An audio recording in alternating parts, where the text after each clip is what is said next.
Corona की इस पृष्ठभूमि में आज हम देखेंगे धातुओं की प्राप्ति या धात्विकी। तो सबसे पहले इसमें हम खनिज को देखेंगे। तीसरा पॉइंट है इसमें धातुओं की प्राप्ति, इसमें हम खनिज को देखेंगे। तो पृथ्वी में जो है प्राकृतिक रूप से उपस्थित तत्वों एवं यौगिकों को खनिज कहते हैं। जो पृथ्वी में प्रकृति का देन जो है तत्व और जो यौगिक मिलते हैं उसे खनिज कहा जाता है। उसके बाद हम अयस्क के बारे में समझेंगे। तो अयस्क जो है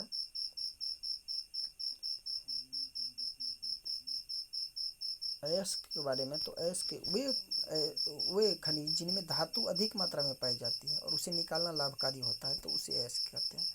अयस्क के बारे में समझिए आप थोड़ा, जैसे कि वे खनिज जिनमें धातु अधिक मात्रा में पाई जाती हो और उसे निकालना लाभकारी होता है, तो उसे अयस्क कहते हैं।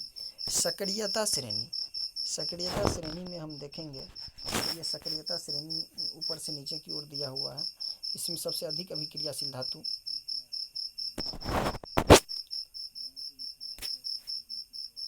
जिसमें सबसे अधिक अभिक्रियाशील धातु पोटेशियम है, उसके बाद सोडियम, उसके बाद कैल्शियम, उसके बाद मैग्नीशियम और उसके बाद एल्युमिनियम है। ये स्वतंत्र रूप में नहीं मिलता है प्रकृति में, इसको विद्युत अपघटन विधि द्वारा अलग किया जाता है। उसके बाद हम देखेंगे क्या, जो मध्य अभिक्रियाशील धातु। तो मध्य अभिक्रियाशील धातु में हम देखेंगे नीचे की ओर, जैसे कि जिंक हुआ, फेरस हुआ, पीबी हुआ, सीयू हुआ, कॉपर हुआ, Hg पारा हुआ।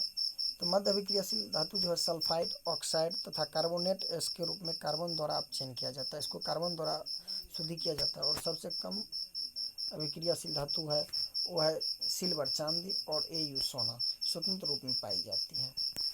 धातुओं का निष्कर्षण को हम समझेंगे। तो धातु अयस्क से प्राप्त करना, मतलब निष्कर्षण का मतलब ये हुआ कि अयस्कों से धातु को प्राप्त कैसे करेंगे। तो अयस्कों का समृद्धिकरण करके पहला, दूसरा है धातुओं का निष्कर्षण करके, और तीसरा है धातुओं का परिष्करण करके। तो सबसे पहले देखिए अयस्क का सांद्रण कैसे करेंगे।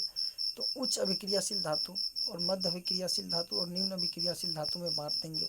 उसके बाद उच्च अभिक्रियाशील धातु को गलित धातु का विद्युत अपघटन, उच्च अभिक्रियाशील जो धातु है वो विद्युत अपघटन के माध्यम से शुद्ध धातु के रूप में प्राप्त किया जाएगा।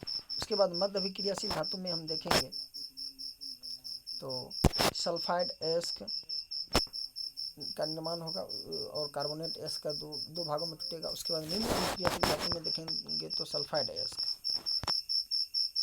मध्य अभिक्रियाशील धातु में ये दो कंपोनेंट टूटे, उसके बाद इसको जो है सल्फाइड अयस्क को सीने बार वायु के उपस्थिति में भर्जन का निर्माण होगा। उसके बाद धातु को ऑक्साइड और धातु में अपचयन की विधि होगी और उसके बाद धातु का शोधन किया जाएगा।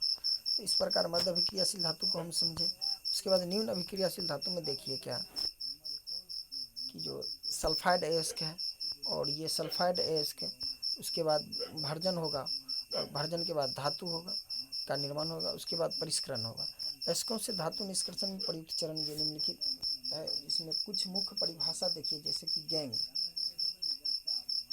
ये पृथ्वी से खनिज अयस्कों में रेत और मिट्टी आदि जैसे कई अशुद्धियाँ पाई जाती है जिन्हें गैंग कहा जाता है। गैंग उसे कहेंगे जो भी अशुद्धि पाई जाएगी अयस्कों में, जो खनिज निकाला जाता है उसमें जो अयस्क में रेत और मिट्टी आदि जैसे कई अशुद्धि पाई जाती है तो उन्हें गैंग कहा जाता है।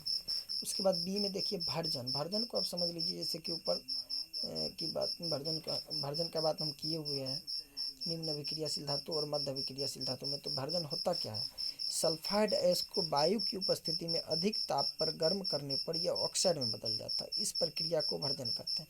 जब सल्फाइड अयस्क को वायु की उपस्थिति में और अधिक ताप पर गर्म किया जाए तो ऑक्साइड अयस्क में बदल जाता है और इस प्रक्रिया को भर्जन कहा जाता है। जैसा कि एग्जाम्पल में देखिए कि जो 2ZnS + 3O2 को अगर ताप पर रखा जाता है तो 2ZnO + 2SO4 सल्फाइड अयस्क में विस्थापित हो जाता है। उसके बाद निष्पातन को समझिए। सी में निष्पातन है, जो कि कार्बोनेट अयस्क को सीमित वायु में अधिक ताप पर गर्म करने से यह ऑक्साइड में बदल जाता है। इस प्रक्रिया को तापन कहा जाता है। जैसे कि कार्बन डाइऑक्साइड यहाँ लास्ट में बन रहा है, जैसे ZnCO3। जिंक कार्बोनेट को अगर गर्म किया जाए तो zinc oxide plus carbon dioxide का निर्माण होता है। इसी प्रकार अब चेन में देखिए, धातु ऑक्साइड से कार्बन जैसे अपाचय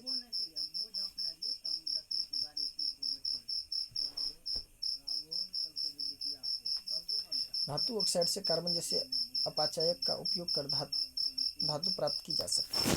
जैसे कि ZnO प्लस C बराबर ZnO प्लस CO। धातुओं का परिष्करण को देखिए आप। जैसे धातुओं से अपद्रव्य को हटाने के लिए सबसे अधिक उपयोगी विधि विद्युत अपघटनी परिष्करण है। सबसे अधिक उपयोगी विधि जो है धातुओं का, उसका मतलब अपद्रव्य से हटाने के लिए, जो भी अशुद्धि से हटाने के लिए, तो वो विद्युत अपघटनी परिष्करण होता है। इसमें देखिए फिगर से आप समझिए कि जो कैथोड और एनोड होता है, कैथोड निगेटिव चार्ज वाले होते हैं और एनोड पॉजिटिव चार्ज होता है। कॉपर 2+ आयन कैथोड में है और कॉपर 2+ आयन एनोड में है। ये मतलब दो बैटरी हुआ। और उसके बाद देखिए अम्लीय CuSO4 कॉपर सल्फेट का विलयन है अंदर में टैंक में जो है दिया हुआ है, और अपद्रव्य एनोड पर जो है सुपांक, जो भी कचरा है वो एनोड के नीचे जम जाता है, तो इसको विद्युत अपघटनी परिष्करण कहा जाता है। एनोड पर अशुद्ध तांबा होता है और कैथोड पर शुद्ध तांबा होता है, और विलयन जो है CuSO4 प्लस तनु सल्फ्यूरिक अम्ल सूक्ष्म मात्रा में होता है। उसके बाद इसमें महत्वपूर्ण पॉइंट देखिए क्या होता है। विद्युत अपघट्य से जब विद्युत धारा प्रवाहित की जाती है तब एनोड से अशुद्ध धातु विद्युत अपघट्य में घुल जाती है। दूसरा पॉइंट इसमें महत्वपूर्ण है कि उतनी ही मात्रा में अशुद्ध कॉपर विद्युत अपघट्य से कैथोड पर निक्षेपित हो जाती है। तीसरा पॉइंट है कि अविलेय अशुद्धियाँ एनोड तली पर निक्षेपित होती हैं, जिसे एनोड पंख कहते हैं। एनोड पंख हम बोले थे, जो एनोड के नीचे जो भी अशुद्धियाँ एकत्रित या जमा हो जाती है, निक्षेपित होती है, उसे एनोड पंख कहते हैं। संक्षारण को समझ। धातुएं अपने आसपास अम्ल, आर्द्रता एवं वायु आदि के संपर्क में आने पर संक्षारित हो जाती है। इसमें पहला पॉइंट देखेंगे सिल्वर। वायु में उपस्थित सिल्वर सल्फर के साथ अभिक्रिया करके सिल्वर सल्फाइड बनाता है, जिसके कारण वस्तु काली हो जाती है। सिल्वर जो है वायु में अगर उपस्थित सल्फर के साथ अभिक्रिया करेगा तो वह सिल्वर सल्फाइड का निर्माण करेगा, और जिसके कारण जो है वो वस्तु काली हो जाती है। कॉपर को देखिए तो कॉपर आर्द्र कार्बन डाइऑक्साइड के साथ अभिक्रिया करके हरे रंग का कॉपर कार्बोनेट बनाता है। लोहा जो है आर्द्र वायु में लोहे पर भूरे रंग के पदार्थ की परत चढ़ जाती है, जिसे जंग कहते हैं।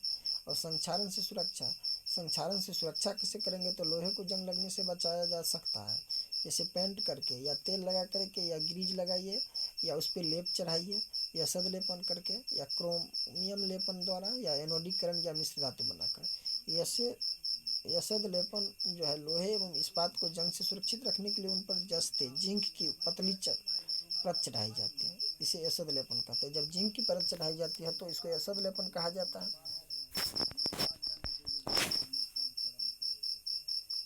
मिश्र धातु देखिए, मिश्र धातु दो या दो से अधिक